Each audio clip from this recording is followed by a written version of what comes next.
Okay, welcome back to That's How You Feel podcast. Now, we are thankful and blessed to have the opportunity to interview this man. Talk about someone who is multi-talented and using their gifts to inspire others.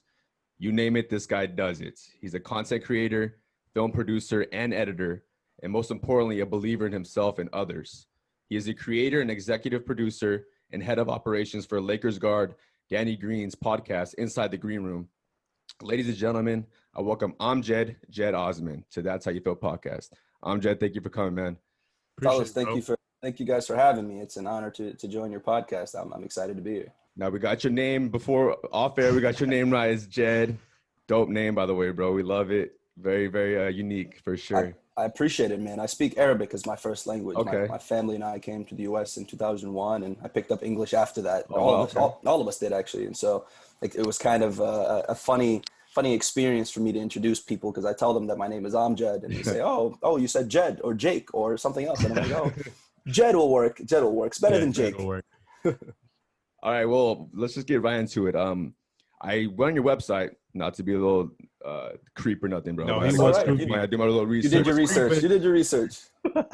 So I went on your website and I noticed a quote on there. It said, "Perspective teaches us everything. We just have to be willing to learn." Now that caught my attention simply on the times we're going through right now. I feel more than ever, we're starting to see and hear more and more people's perspectives, not only on the issues at hand, but how passionate people are becoming at making change in this country. How do you feel about that? I agree with that 100%. I think this is the time now for all of us to stand up and to showcase the fact that change requires all of us to be on the same page. And Sure. My perspective as a Black man is unique, right? Because my experience is unlike any other. The only other people that can really relate are other Black people. And so It's important for me to stand up and say something, but it's also important for folks who come from a place of privilege, who don't experience some of the different hardships and challenges that other Black folks experience, just use their perspective, to use their voice to say something. I look at life almost the same way that a spider web works, right? If you start off very small in the center of a spider web, your sphere of influence is everybody that you touch, right? That spider is creating that web, and it starts to spiral out and get larger and larger. And so the way I see perspective is that if I share my opinion with you and you share your opinion with someone else, all of a sudden that spider web starts to get bigger and bigger, Right? start to influence and impact more and more people. And so I think for us, it's important for us to use our voices to tell really amazing and impactful stories that can teach people something, that can open your eyes to something brand new. Whether you agree or accept it or not is not the question. It's about, are you willing to listen and learn to something that you might otherwise not have had the opportunity to listen to. Now I've seen obviously the NBA and Adam Silver have done an amazing job. Great job. Stepping up and implementing the Black Lives Matter movement, into their plans of the season restart. How do you feel about that, man? I mean, as you said, you're a Black man, so seeing that on the court and everything, seeing the players wearing their personal messages and all that, how was it? How was your experience watching that? It's really eye-opening. It kind of gave me chills the first time that I saw a game happen, and I saw Black Lives Matter on the court, and I see all these guys with messages on the backs of their jerseys, including white guys who are wearing jerseys that say Black Lives Matter on games that are nationally televised, but really are seeing all over the world. And so it was eye-opening and just, gave me all the feels. But I feel like it's an important time for them to use the platform to create conversation again, and to continue to focus the spotlight on the right place. At first, I will say I thought that playing the game of basketball might be a distraction, but I think the NBA has done such a phenomenal job of giving these guys the opportunity to keep the message alive in so many ways. It's almost impossible to ignore the fact that this movement is happening now and has been happening for several hundred years. And so I'm really proud to see a lot of the NBA players using this opportunity, and the WNBA and baseball and all the other sports that are happening now, using this moment to create change. What do you guys think? No, man, I think they're doing a great job out there. Shout out to Adam Silver one time, man, because he has done a phenomenal job. You compare him to, we were talking about on the show earlier, Rob Manfred for the MLB, and he's, not only they're not really putting a lot of light into the Black Lives Matter movement, but they're doing a poor job with the coronavirus. handling that situation. So for Adam Silver to step in and the amount of time he did it, you know what I mean? To, you know, not only deal with the coronavirus issue, but to put light onto the Black Lives Matter movement and, you know, systemic racism, and finding a unique way to show or having the players, you know, showcase their message or how they feel about it. It's super unique. And, you know, I'm proud to be an NBA fan for sure. It's cool. Well, I feel the same way. yeah, you took everything that I was gonna say. I mean, it's just awesome to see the support that, you know, Adam Silver has created and these players are doing throughout the league. You know, and other leagues are doing that as well. You know what I mean? So we're very proud as fans to see that. And you know, it's a sad time. You know, dealing with COVID, and also what happened. So, but you know what? We're bringing light to this darkness, and you know, it's time, and we're doing it. But you know what? A little bit moving along now. We want to get to know you a little bit more. We've seen your quote, and those are powerful quotes. So to me, as a man that comes from a good family man, that means you have good values and good morals, and you're a family man. Tell me about your childhood. Tell me about your upbringings. Tell me about your family. I'll try and keep it short for you. So my Okay. family and I are originally from Sudan. I grew up in Saudi Arabia, and my family and I, you know, we applied for 10 years straight under my dad's name to win the U.S. diversity visa. They call it the lottery, right? And so we finally won in the 10th year after my dad had been applying under his name for 9 years straight and applied under my mom's name. And so we came to the United States with an opportunity to live the American dream. Neither one of my parents had gone to college, and I was the first in my family to do that. I went to Ohio State, studied finance, and went to business school. And then I transitioned, went to work on Wall Street, serving some of the world's largest financial services firms before I transitioned and went to go work in the tech space for a tech startup called Lingo Live. And I still work for that tech startup. I love their mission. I love what they do. And I spend a lot of time kind of balancing my time between all the things that I do. But I try to give 110% to everything that I do. I feel that my family sacrificed a lot for my brothers and I to be here in the U.S. And so I want to do everything I can to give back to them and to you know, really let them know that I appreciate the sacrifices they made for us to be here. But really what I love in life is storytelling. I started my career as a professional photographer, I want to say my senior year of college, but I picked up an actual camera when I was around 4 or 5 years old, using my dad's at-home cameras and video cameras and all that.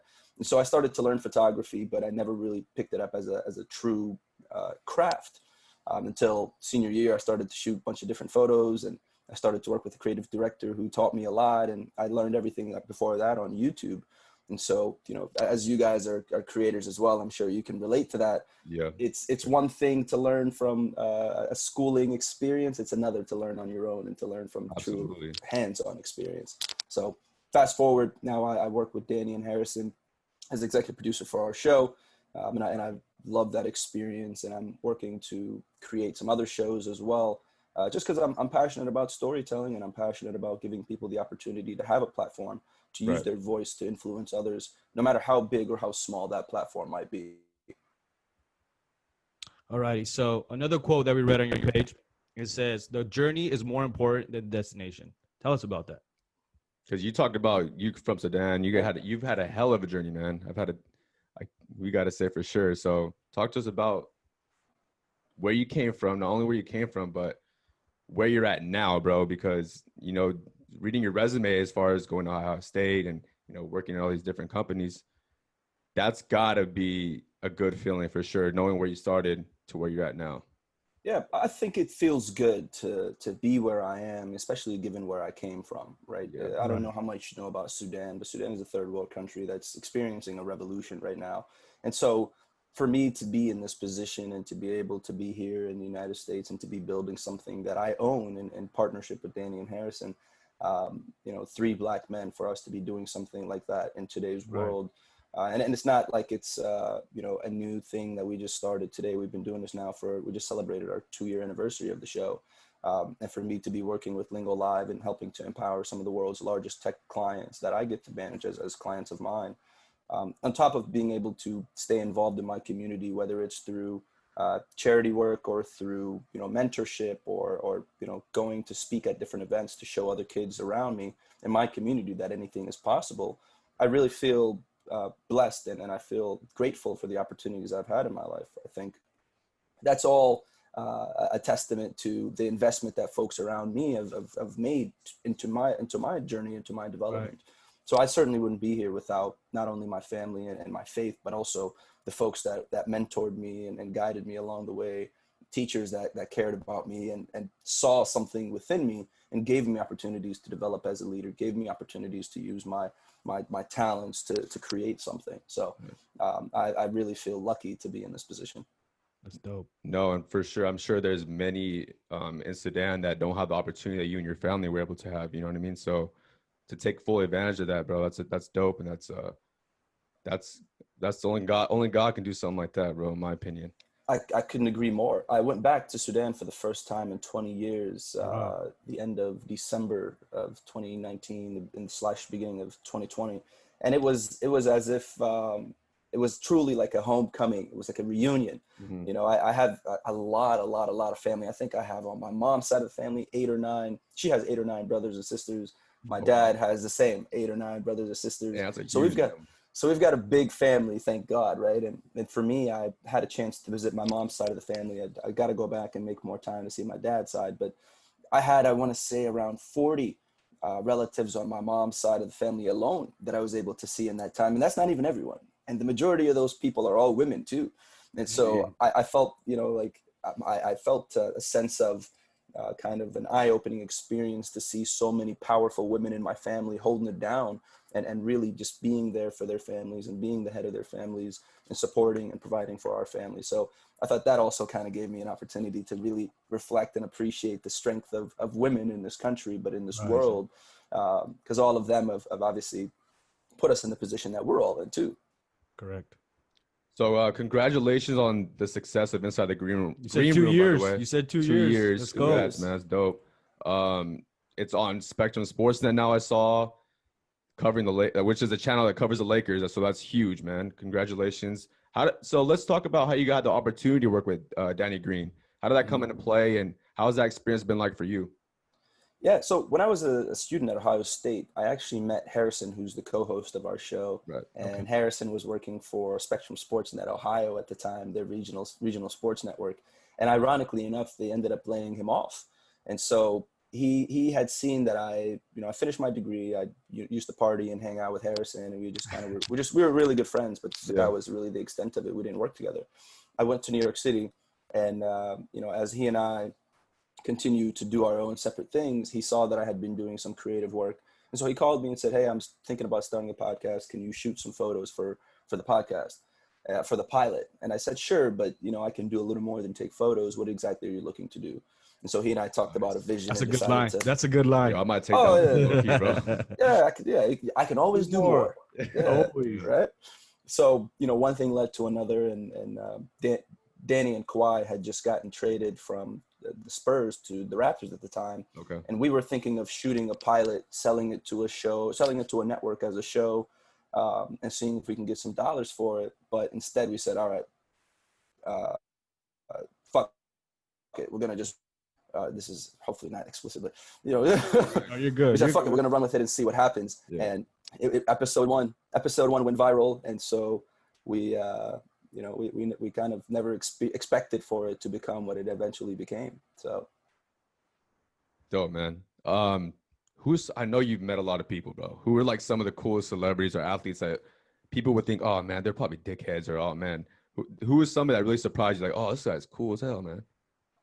I just got off a call with Jalen Rose. Jalen is one of the funniest the cleanest cut still. Cleanest lineup for sure. That guy has, I tell my barber whenever I go there, I said, I don't have it right now, but I tell my barber, I said, let me get the Jalen Rose. Jalen Rose.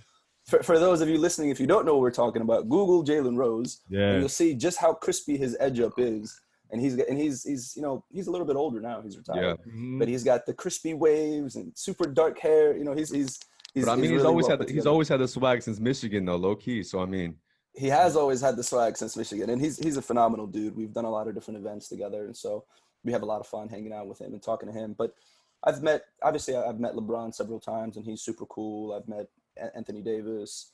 Kawhi, I'll say this one. Okay. Kawhi is the one that I thought was really funny.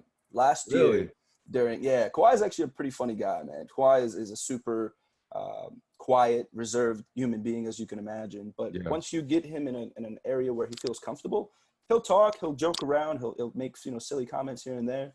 Last year, I was at Media Day with the Raptors, and me, Danny, and Kawhi were walking all together in a hallway, and we were talking about getting Kawhi on the show, on the podcast. Mm-hmm. And Danny was like, he's like, Jed, you wanted to ask Kawhi something, didn't you? I was like, yeah, I do.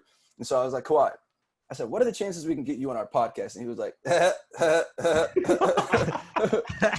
famous laugh or what? The famous laugh? The famous laugh. I heard the famous laugh before he even went to the podium. 5 minutes later, we all walked out together to the podium. If you go and you watch the footage, you'll see me walking out with them. Oh, really? Okay. Right. Yeah.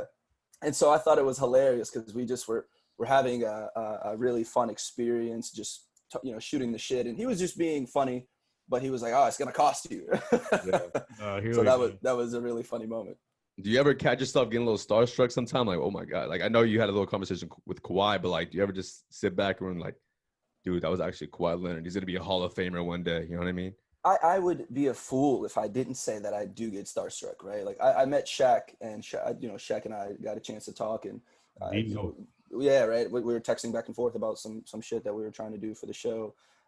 But hey, it's all nonchalant. He just texts Shaq, no big deal. I was surprised he even texted me back, right? I just FaceTimed Kevin Hart the other day, bro. It's no big deal. Kevin Hart, what a boss. But so I still do get starstruck when I meet certain people. I met Scottie Pippen the other day. Oh man, cornroll Scottie Pippen? Not cornroll Scottie Pippen. Cornroll Scottie Pippen is a different guy than the guy that I met. I met Scottie Pippen at All-Star Weekend in an elevator, and it was I saw a tweet the other day. It was like, who's name the most interesting people you've been in an elevator with, right? So I'll ask you guys this question.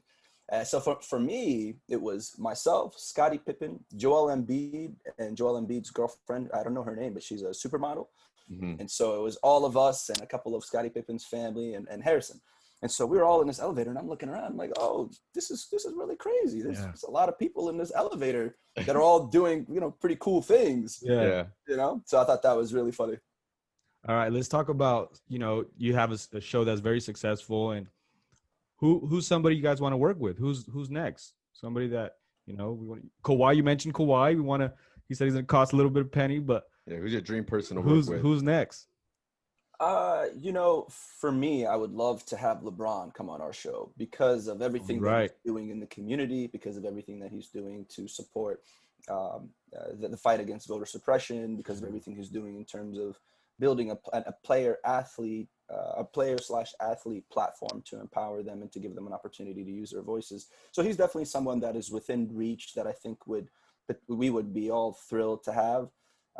In a dream world, I'd say potentially Michael Jordan would be phenomenal. Yeah, yes. I would love to have Michelle Obama. I'd love Barack too, right? I'd love to have Barack come. Barack is one of my guys, man. I love Barack. So any of those folks, I think would be phenomenal. Oprah would be cool too, right? To kind of mix it up and have some female. I'm still trying to date her, see if it's something I could work out with her. You know what I mean? She hasn't returned my. Oprah or Michelle? Huh? Oprah. Oprah hasn't hit me back, man. Okay. Yeah, so hey, man, she's a busy woman, but listen, keep trying those DMs. It might work for you. I keep shooting. I'm like Swaggy. I keep shooting. Yeah, I know you guys are dying to have That's How You Feel podcast on the show, but we're gonna check our schedule and see if we can fit some time in. But don't pressure us too much on that, bro. Yeah. Right. Okay, so I wanted to touch on briefly the passing of Kobe Bryant. I saw your page. You had some posts about it. We're obviously huge Kobe Bryant fans, and he was one of our, idols and inspirations growing up. But you were actually in the city when it happened, so may God rest his soul for Kobe and Gianna and all the people that were affected in the crash. But what was that experience like for you, bro? Because you were actually in the city and you had to feel that. Yeah, it was painful. Like you said, man, rest in peace to Kobe and to Gigi and to the other folks that were impacted by that crash as well.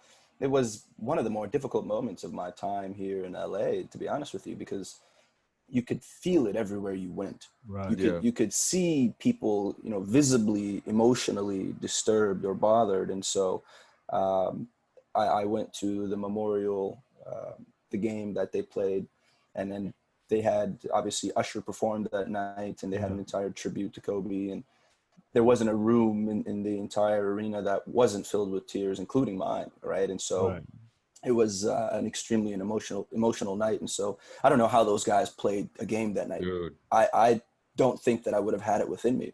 And so walking around the arena, walking into the locker room, walking, in the back with everyone, I don't know, it definitely felt as if we had lost someone, right? And it was a really difficult moment, a really difficult experience. And Kobe was one of those people that I was hoping to get on our show. I had a few moments to talk to him and to like kind of walk past him or whatnot. And I didn't get a chance to actually ever meet him one-on-one. So obviously that opportunity has sailed, but his spirit and his energy lives on forever. His mentality lives on forever. And I think he's one of those. Tatted on me right now. What does it say? Mamba mentality. I love it. Where I think that kind of just speaks for itself.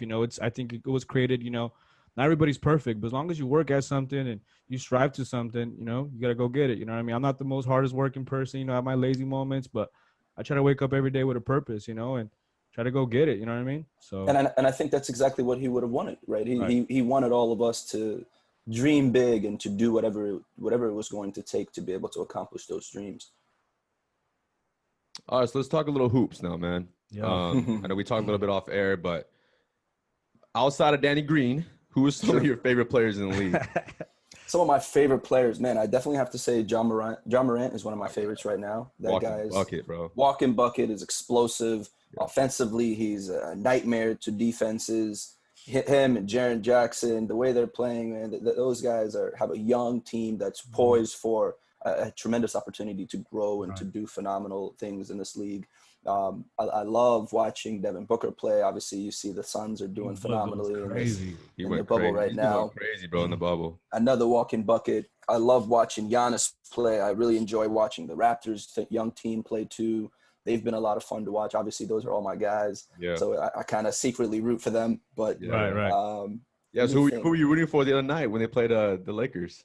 I was definitely rooting for my guys, man. I want to see the Lakers win, right? That's my first place affiliation, right? So I root for them no matter what. I got to support my boy Danny, my brother. So definitely rooting for the Lakers. But that was a tough loss, man. I don't know what it is, but something about Danny playing teams that he has some sort of relationship with in the past. He doesn't always do that well, but Danny's a true veteran and someone who is an incredible shooter, right? He's going to go down in history as one of the best to do it.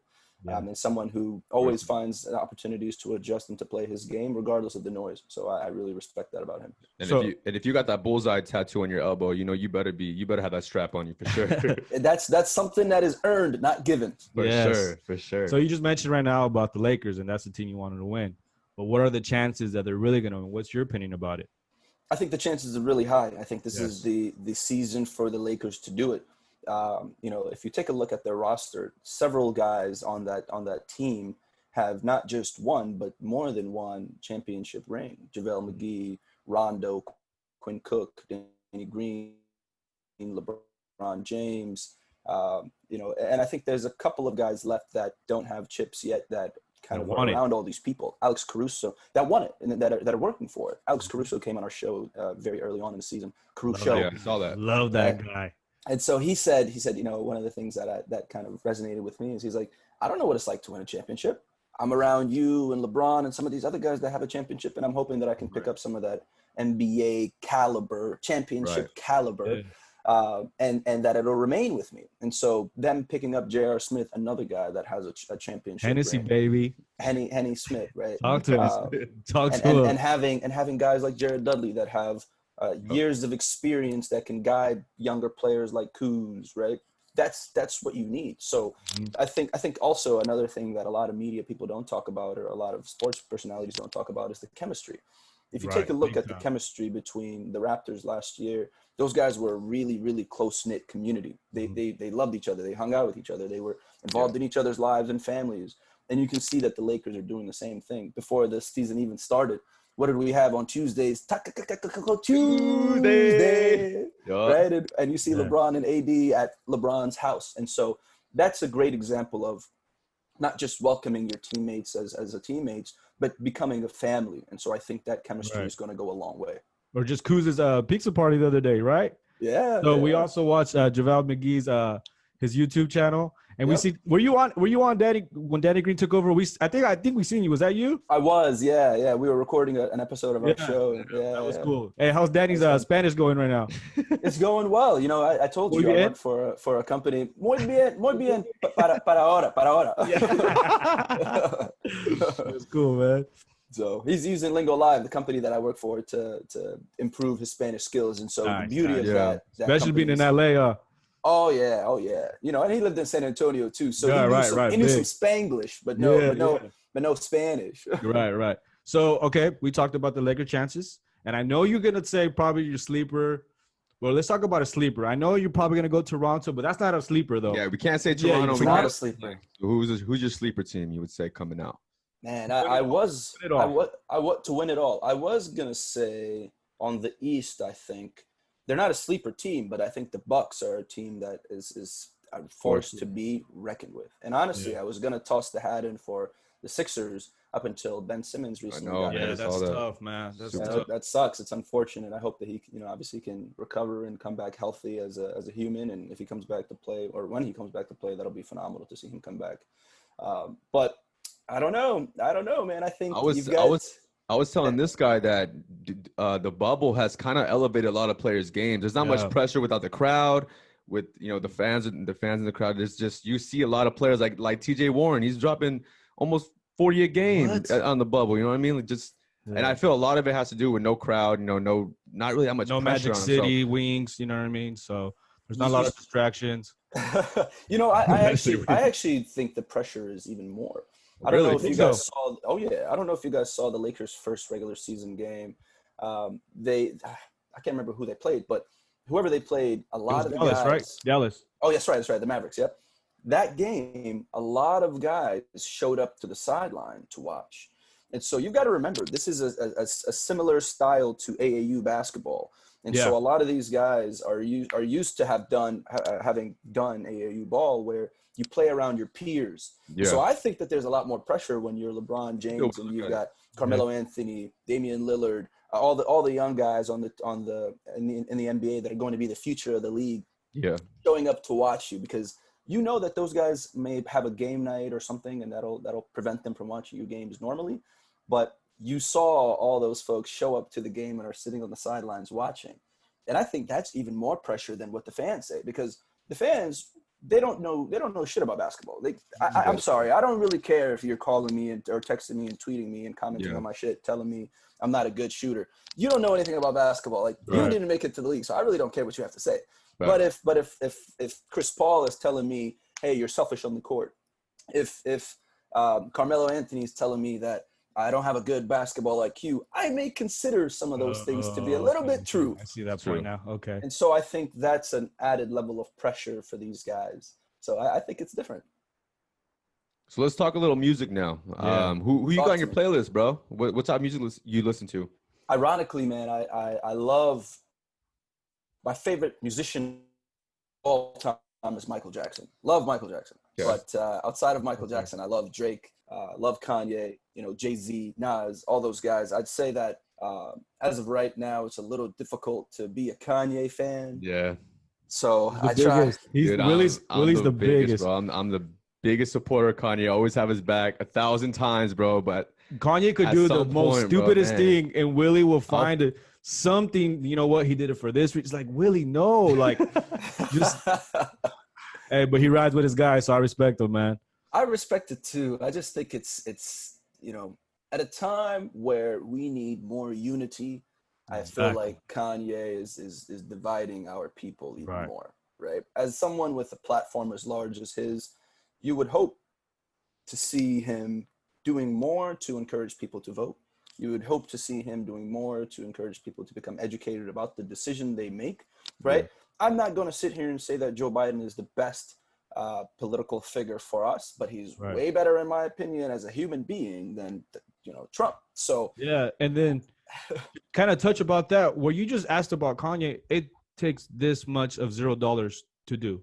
We're not asking you for millions of dollars to donate. It's literally just your platform. Use your platform to give back in that way. You know what I mean? I think that's what we ask as just civilized people, you know, these people that are a little bit celebrities and stuff. Hey, give your platform in that way. We're not asking for money. You know what I mean? So that is a good point. But If who you you remember, who's on your playlist? So, you know, your shuffle right now, you got any LA rappers that. Oh, I love Kendrick. I grew up a huge G Unit fan, so I think the game was someone that was part of G That's Unit. his And guy. The game's one of his favorite I used to love the game. Obviously, Kendrick is dope. Dom Kennedy is pretty cool. Yes, Dom. You know, you got LA's got some amazing Don't forget rappers. Don't forget RP Nipsey. Now look, Nipsey was, man. God rest his soul. Nipsey was a legend in the making. Hey, could you relate to him a little bit more? I think obviously coming from that, you know, where you're from, and you know, he talks a lot about, you know, where his family's from, you know, and I think that's big time. Where was his family from? Where were they from? I Eritrea. forgot. He's from Eritrea. His family's from Eritrea. Right. Yeah. So where's that located at? East Africa. Okay. East Africa. Yeah. Right. So I did relate in that regard. I feel like as someone who comes from a place like that, you know, again, don't get me wrong. Our country, our home is beautiful. It's full of incredible culture and history and people. That some of the nicest people that you'll ever meet in the world. Most amazing food, most you know, decadent culture, music, and all that. And so I definitely relate to his journey because he was someone who was trying to do his best to make it for himself and for his family, so he could give back and change the lives of other people, but also to prove to the world that anything is possible, no matter who you are. And so I really, really respected that about him. Okay, to kind of wrap things up a little bit, let's talk about some marketing strategies. You know, we're up and coming podcasts, and you know, we're kind of learning as we go. So to pick the brains of people that, you know how to be successful, you know, what advice do you have for us to help grow our business and podcast? Yeah, I think one of the first things I can tell you is that preparation is key. You know, you guys showed up, you did some research on me, you kind of have a little bit of an understanding of who I am and some of the things that you wanted to ask me about. So you weren't stumbling looking for, how do I transition to the next thing? How do I keep the conversation going? And so I think the content is key, but the way to have really good content is to come prepared, to do your research, to talk to people, right? So obviously we have a mutual friend, right, Anthony, and so you guys could ask Anthony questions about me. And he shout out Anthony, man. Yeah, big time. Right? He's like our my guy right now, man. Yeah, Anthony Rivers, that's the man. And so, you know, I think focus, right? Having a specific focus on how to create the best content has to be your bread and butter. And then from there, you can say, all right, once we get really good at content, then we can start to think about investing a little bit more money so that we can get higher quality audio or video if it's audio and video. Right. I think getting the word out about what you're doing is one of the more important things too, because you can have, an entire year's worth of catalog of amazing conversations. And unless you share that content with folks or your guests share that content with folks, no one's going to know. Right? We can have this conversation now and no one can listen unless you guys go and tell people in your community and your network, and I do the same. And so that's another key too, is how do you make bite-sized pieces of content that you can put on social media that are clips or excerpts from these conversations to go and put out and share, right? And so I think as you continue to evolve and grow it throughout whatever it is you're doing, leverage social media as much as possible, and think of really creative things that you can talk about that may be picked up by the media, right? If it's an important conversation. If I was telling you some breaking news right now, it might be useful for you to take that snippet, reach out to ESPN or a producer from, the Ringer or maybe some other media platforms that might care and say, hey, we talked to XYZ person. He gave us this scoop. We'd love for you to air it, right? And other folks will find that and see that, and they'll go and listen to your podcast. And be like, oh yeah, shit, I heard that first one. That's how you feel, right? And so you start to get some notoriety that way. Yeah, so I know you probably got news on Anthony Davis re-signing or not. So do you want to break it down? That's how you podcast, or what's the deal? I will say Anthony Davis is in a good place. We will find out what exactly he decides to do at the end of the season. Yeah. But my bet is he's probably going to be back. There you go. That breaking news. Breaking news. Blow it up on Instagram. All right. So we have a little segment with our guests, and we call it What's Happening Questions. Mm-hmm. So it's just, this one or that one. So LA or New York? Oh, that's such a difficult question. That's Such what a we're doing difficult here. question. Because we let them know. I'm gonna go. Fuck, that's such a difficult question. I get no context. I'm gonna go LA. I gotta rep my new home. I'm going LA. All right. NBA or NFL? NBA. Okay. Do you have an NFL team? Nah, not really. You went to Ohio State. You're a Brownie? I am not a Brownie. No. Okay, cool. No. Listen, All right. I respect the people that are Browns fans because you gotta be a real Browns fan to claim it. Yeah, I am not a real Browns fan. Okay. Well, you got two new LA teams though, and over there with you now, the Chargers and the Rams. So you could pick one of those two. Maybe I'll pick up one of those. I kind of follow guys that I respect and have a relationship with, and so I look at some of the guys like Ezekiel Elliott, right? Oh, my guy. State, Right? He's a I'm a Cowboys fan. I'm a Cowboys fan, so that's my guy. There we go. All right. The next one, Drake or Kanye? Ooh, I'm going Drake. Okay, you're repping the 6. Nice. I'm going Drake. Yeah, holding it down. Instagram or Twitter? Damn, that's a good one too. I'll go Instagram. I could be on IG all day. Twitter though is pretty informative and useful, and it's uncensored, so you do see a lot of bullshit. Yep. All right. Coach Vogel draws up a play to win, a couple seconds left in the game. Who's he drawing it for? LeBron or Danny Green? Who's taking the shot? Who's taking the shot? Remember what Danny has an elbow now. Yeah, that's true. We need a 3? Is that what we're doing? Oh, situation. How are we putting it? We're down. Okay, let's say we're down 2. Let's go for the win. Let's go for the win. Oh, we're going for the win. Oh, that's boy. how we do. Oh boy. Is it going to LeBron or is it going to Danny? Who are you going with? I trust my boy, man. I gotta go Danny. Danny's hit a lot of game-winning shots in his career. Yes. So I trust my boy. Sir. All right. Summer or winter? Summer all day, every day. All day, every day. Yeah, no. I dealt with the cold in Toronto. I dealt with the cold in the Midwest, Chicago, Ohio, New York. How is that? Chicago or which was a little bit worse? Toronto or Chicago? Man, they're different. Toronto is extremely cold and extremely windy. The Chicago, extremely icy. Yeah, all right, this is one that we kind of disagree with. Chick-fil-A or Popeyes? Oh, damn, this is another good one. Which could I eat for the rest of my life? Probably Popeyes, because they have a wider variety of things. Hold it. All right, talk to me. What you got? So Chick-fil-A all day. You can't beat Popeyes, bro. You can't beat that spicy chicken sandwich from Popeyes, bro. The spicy chicken sandwich from Popeyes is better than Chick-fil-A. Crazy. It goes crazy, bro. Hands down. Stop it. And I'm a chicken sandwich connoisseur. I love a good chicken. I love a good chicken sandwich. Right. Popeyes, and I've had a lot of them. Popeyes, man, they did something different. I'm telling you. They did it different, but Chick-fil-A's been the standard, though. You can't. It's been the standard. Yeah, but Chick-fil-A, they put lettuce, tomato, all this bullshit that you don't really need in a sandwich. That's healthy. Bread, you get a good sandwich. Sauce. Yeah, Stop it. Listen about us right now. Let's keep. Go ahead, Jed. Talk to us, man. It's funny. They got that one little pickle in there at Chick-fil-A. You guys can hold the pickle. Hold on to that pickle. I don't need it. Yeah, I don't like no pickles, bro. Take that shit off mine. All right, vacation. Greece or Italy? Oh, man, I spent 5 days in Mykonos, Greece several years ago, and I can't wait to get back to Greece one day. I spent time in Italy too, but I got to go Greece, man. Greece is beautiful. Beautiful. It's different. It's a lot more low-key too. Where's a place you want to visit to? Well, that's on your bucket list. One of my life goals is to visit every country in the world. So I've visited right now about 23, 24 countries.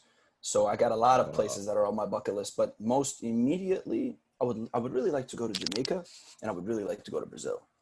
Brazil. Yeah. We can make that happen. We have a boy that's from Brazil. All we have to do is pay for the flight, and the rest is taken care of. So we could make that happen for you. Right. If they let us Americans into their country. Yeah, that's the. If we get it planned out, we'll get a third ticket for you, bro. Hey man, let me know. Yeah. All right. So the last one. If you could see someone live in concert, actually one more. This is the question of the week. So every week we just added the question of the week. Go ahead and ask them. If you could see someone live in concert, dead or alive, who would it be?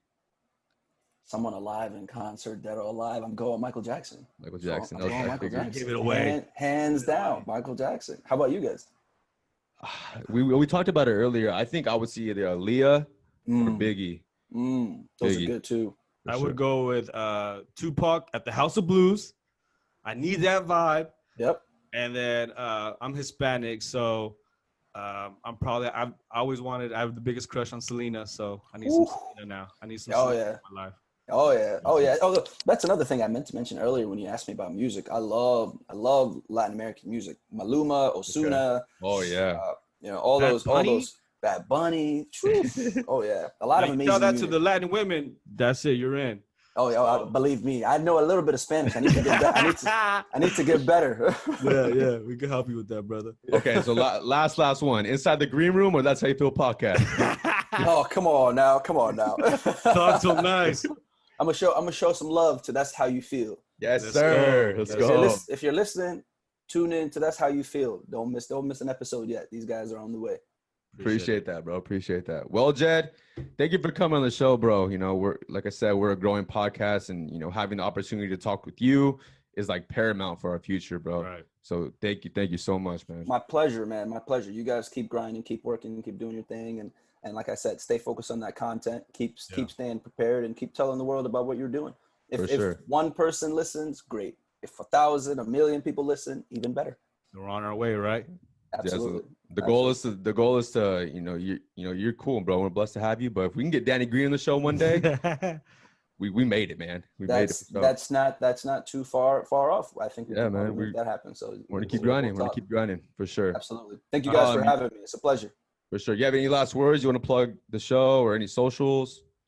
No. You guys can check us out inside the Green Room. Look us up on YouTube. You can Google it. If you guys got questions, you can always get in touch with me. On Instagram, I'm Amjed, Amjed, Osman, Osman. Feel free to shoot me a message. I get a lot of messages, and I do my best to coach and mentor folks along the way, and do what I can to put out some free nuggets. So happy to chat. So why not just leave us with an inspirational quote? Do you have any inspirational quotes in your head that you live off of? Or Let us know how you feel, Jed. I do. I have a bunch of quotes that I try to keep track of, but one that I wrote down a few days ago that I said it. I Googled it. Nobody else has said it, so you're hearing it for the first time.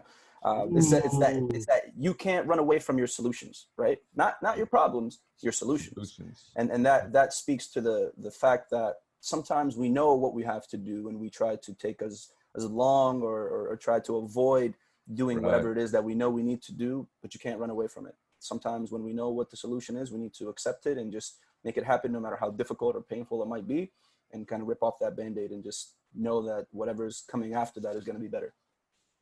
Love it, man. Love that for Beautiful. sure. Now, like I said, we just dropped our new logo. So whenever we get our new merch in, we'll ship you guys out some shirts, hopefully for you, Danny, and the crew, man, for sure. Please so do. Again, man, Please thank do. you. My pleasure. Sir. Thank you guys for having me.